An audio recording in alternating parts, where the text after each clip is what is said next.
echo of his call. என் அன்பு சகோதர சகோதரிகளே, உங்களை அன்புடன் வாழ்த்துகிறேன். ప్రభునందు ప్రియమైన నా ప్రియ సహోదర సహోదరి, మిమ్మల్ని అందరినీ ప్రేమతో ఆహ్వానిస్తున్నాను.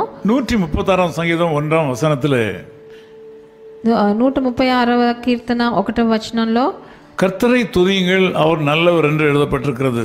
యెహోవా దయాళుడు, ఆయన కృతజ్ఞతలు చెల్లించుడి, ఆయన కృప నిరంతరం ఉండునని రాయబడి ఉన్నది. இந்த கால வேளையில தேவனுடைய பிள்ளைகளுடைய கைகளில் கொடுக்கப்பட்டிருக்கிற ஒரு வல்லமையான ஆயுதமாகிய துதியை குறித்து உங்களுக்கு சொல்லிக் கொடுக்க விரும்புகிறேன். ఈ ఉదయ కాలంలో ప్రభు దేవజనులకు ఇవ్వబడిన ఒక శక్తివంతమైన ఒక ఆయుధం స్తుతి అన్నది, దాని గురించి మాట్లాడాలనుకుంటున్నాను. இந்த 136ஆம் சங்கீதம் முழுமையும் கர்த்தரை துதியுங்கள், கர்த்தரை துதியுங்கள் என்று சொல்லி கர்த்தருக்கு துதி செலுத்துகிற விதத்தை குறித்து வேதம் கற்றுக் கொடுக்கிறது. 136వ కీర్తన మొత్తం దేవుని స్తుతించండి స్తుతించండి అని రాయబడి ఉన్నది మనం చూస్తాం. இந்த துதி என்கிற வார்த்தையின் சரியான அர்த்தத்தையும் அதை பயன்படுத்த வேண்டிய விதத்தையும் உலகத்தில் உள்ள சாதாரண மக்கள் அறியவே மாட்டார்கள். స్తుతులు అన్న దాని గురించి లోక ప్రకారమైన మనుషులు అర్థం చేసుకోరు. అది ఎట్లా ప్రయోగించాలని వాళ్ళకి తెలియదు. உலக ஞானத்தால் இதை அறிய முடியாது. లోక ప్రకారమైన జ్ఞానంతో ఇది తెలుసుకోలేము. ரெண்டு விதமான மக்கள் உலகத்திலே, రెండు విధమైన మనుషులు ఈ లోకంలో ఉన్నారు. வேதம் சொல்கிறது, சில ரதங்களை குறித்தும் குதிரைகளை குறித்தும் மேன்மை பாராட்டுவார்கள். நாங்கள் எங்கள் ஆண்டவராய் இயேசு கிறிஸ்துவின் சிலுவையை குறித்து மேன்மை பாராட்டுவோம். కొంతమంది రథాల గురించి, వాళ్ళ గుర్రాల గురించి వాళ్ళు హెచ్చుగా అనుకుంటారు. కానీ మేము మా ప్రభు అయిన యేసుక్రీస్తు నామమును బట్టే మేము ఘనతనిస్తామని. ஆகவே உலக மக்கள் இதை அறிய முடியாது. అందుకనే ప్రభు లోక ప్రకారమైన జనులు దీన్ని తెలుసుకోలేరు. தேவனுடைய பிள்ளைகள் இதை கட்டாயம் அறிந்துதான் ஆக வேண்டும். దేవ జనులు దీన్ని తప్పకుండా వాళ్ళు తెలుసుకొని ఉండాలి. இதை அறியாமல் இருப்பது தவறு. దీన్ని తెలుసుకోకుండా ఉండడం చాలా పెద్ద తప్పు. கிறிஸ்தவத்தில் கூட சில குறிப்பிட்ட பிரிவினர்கள் இந்த துதி செலுத்துதல் தங்களுக்கு சொந்த சொத்து என்று நினைத்து பேசிக் கொண்டிருக்கிறார்கள். మన క్రైస్తవుల్లో కూడా కొంతమంది ఏమనుకుంటారంటే, ఈ స్తుతులు చెల్లించుట వాళ్ళకొక్కరికే అది తగును అని అనుకుంటున్నారు. இன்னொரு பிரிவினர் இந்த துதி செலுத்துதல் என்பது நமக்கு ஒவ்வாதது, இது மற்றவர்களுக்கு சொல்லி ஆண்டவருக்கு துதி செலுத்தாமல் வாழ்க்கையில் நஷ்டப்பட்டு போகிறார்கள். ఇంకా కొంతమంది క్రైస్తవులు ఇది మనం చేయవలసిన స్తుతులు చెల్లించడం మనకు అవసరం లేదు, ఇది మనకి కాదు అని అనుకుంటున్నారు. ஆனால் தேவ பலத்தை பெற்றுக்கொள்வதற்கு இது ஒரு கால்வாயாக இருக்கிறது. ఇది దేవుని శక్తిని మనం పొందాలంటే స్తుతులు చెల్లించుట ఎంతో ముఖ్యమైనదిగా ఉంది. நீங்கள் అసాధారణమైన ఆశీర్వాదాలను పెట్టుకొள்வதற்கு துதி செலுத்துவதுதான் வழி. మీకు అసాధారణమైన ఆశీర్వాదాలు కావాలంటే మీరు స్తుతులు తప్పకుండా చెల్లించాలి. இது தேவ கட்டளை. ఇది దేవుని కట్టడ. இதை நீங்கள் பயன்படுத்தும் போது தேவனை நீங்கள் உங்கள் சூழ்நிலைக்குள் கொண்டு வர முடியும். ఇది మీని ప్రయోగించినప్పుడు మీ పరిస్థితి లోపలికి ప్రభువుని మీరు తెచ్చుకోవచ్చు. நீங்கள் உண்மையாய் ஆண்டவருக்கு துதி செலுத்தும் போது ஆண்டவரை செயல்பட வைக்கிறது உங்களுக்காக. మీరు నిజంగా ఆత్మార్థంగా మీరు స్తుతులు చెల్లించినప్పుడు ప్రభువుని మీరు ఏ పని మీకు చేయాలో అది చేయిస్తారు. మీరు இந்த ஸ்தோத்திரம் என்று சொல்கிற வார்த்தையானது, స్తోత్రం అని చెప్పే మాట இயேசு கிறிஸ்துவுக்கு மாத்திரமே உரித்தானது. అది ప్రభువైన యేసుక్రీస్తుకు మట్టుకే తగును. எந்த மனிதருக்கும் வேறு எந்த தெய்வ அவதாரங்களுக்கும் அது உரித்தானது அல்ல.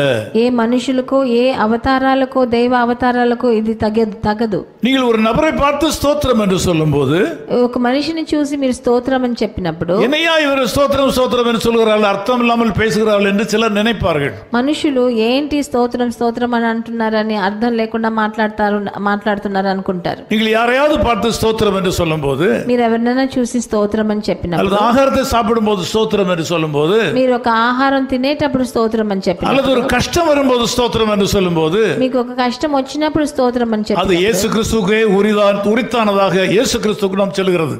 ఇది ప్రభు అయిన యేసుక్రీస్తుకే సంబంధించింది, ఆయనకే అది మనం చెల్లిస్తున్నాం. பல வருஷங்களுக்கு முன்னதாக என்னுடைய வாழ்க்கையில் ஒரு பெரிய பொருளாதார தேவை ஏற்பட்டது.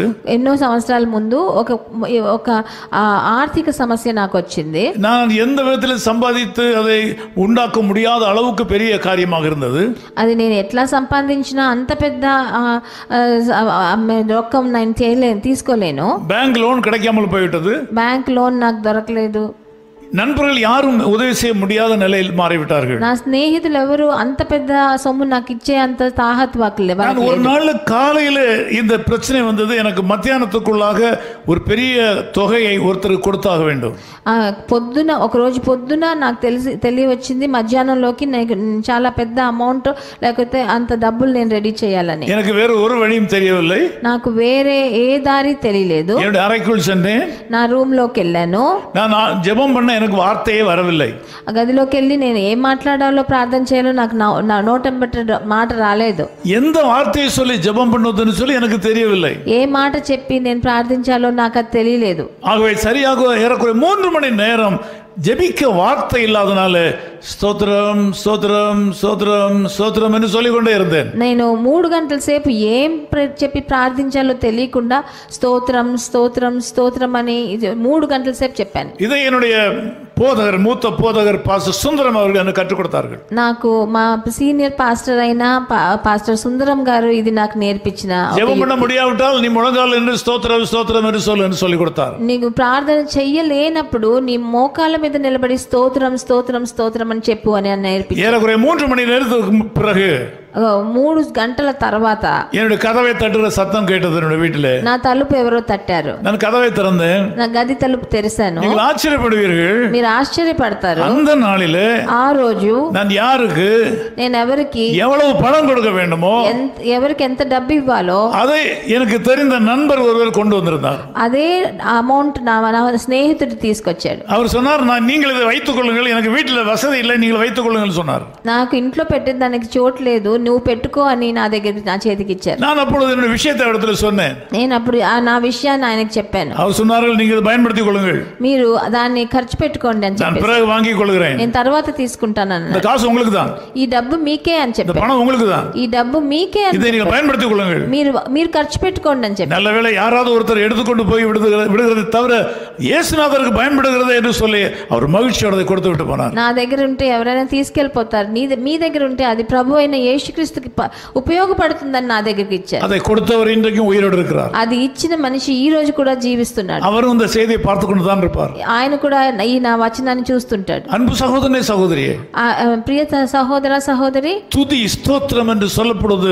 பயங்கரமான வல்லமை உள்ளது. స్తుతి స్తోత్రం చెల్లించుట అన్నది ఎంతో భయంకరమైన ఆయుధం. ஸ்தோத்திரம் சொல்லிக்கொண்டே இருங்கள். మీరు స్తోత్రం స్తుతి అని చెప్తూనే ఉండండి. Praise the lord praise the lord praise the lord சொல்லிக்கொண்டே இருங்கள். Praise the lord praise the lord praise the lord అని చెప్తూ ఉండండి. சாப்பிடும்போது சொல்லுங்கள், అన్నం తినేటప్పుడు చెప్పండి, நடக்கும்போது சொல்லுங்கள், నడిచేటప్పుడు చెప్పండి, கவலைப்படும்போது சொல்லுங்கள், బాధపడేటప్పుడు కూడా தூங்கும்போது சொல்லுங்கள், నిద్రపోయేటప్పుడు కూడా எந்த நேரத்திலும் சொல்லுங்கள். ఏ సమయంలోనా చెప్పొచ్చు. அது ஆண்டவரை உங்கள் வாழ்க்கையின் சூழ்நிலைக்குள் கொண்டு வரும். అది మీరు ప్రభు అయిన యెహోవాని ప్రభువుని మీ జీవిత పరిస్థితిలోకి రప్పిస్తుంది. நீங்கள் ముయற்சித்து பாருங்கள்.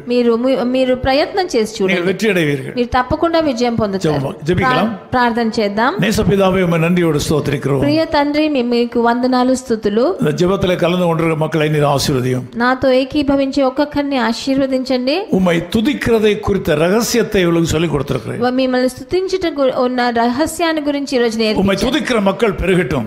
మిమ్మల్ని స్తుతించే జనులు ఇంకా ఎక్కువ మంది అవని. உமக்கு மகிமையை கொண்டு வரும் மக்கள் பெருகட்டும். మీకు మహిమని తెచ్చే జనులు ఎక్కువ అవ్వాలి తండ్రి. துதி செலுத்துகிற மக்களை நீர் ஒருபோதும் கைவிட மாட்டீன்னு அறிந்திருக்கிறோம். స్తుతి చెల్లించే జనులను మీరు ఒక్క రోజు కూడా చెయ్యి వదలరు నాయన. ஆண்டவர் இந்த மக்களுடைய வாழ்க்கையில அற்புதங்களை செய்வீராக. వాళ్ళందరి జీవితంలో మీరు ఒక పెద్ద అద్భుతాన్ని చేయండి. இயேசு கிறிஸ்துவின் நாமத்தில் ஜெபிக்கிறோம் பிதாவே. ప్రభు అయిన యేసుక్రీస్తు నామమున వేడుకుంటున్నాం తండ్రి. ఆమేన్. தாங்கி நடத்தும் தேவ கிருபை எத்தனை ஆச்சரியம், அதை சார்ந்து அனுதினமும் மகிழ்ந்து வாழுகிறேன். அல்லேலூயா, அவர் வல்ல நாமத்தை என்றென்றும் துதித்திடுவேன். அல்லேலூயா, அவர் வல்ல நாமத்தை என்றென்றும் துதித்திடுவேன். His call ministries 10 Muhammad Abdullah 2nd Street, opposite International Cricket Stadium, Chepauk, Chennai 600005, India. Phone 914428528282. Mobile phone and WhatsApp 91 9841271858. Email sam@echoofhiscall.org. Website www.echoofhiscall.org. God bless you.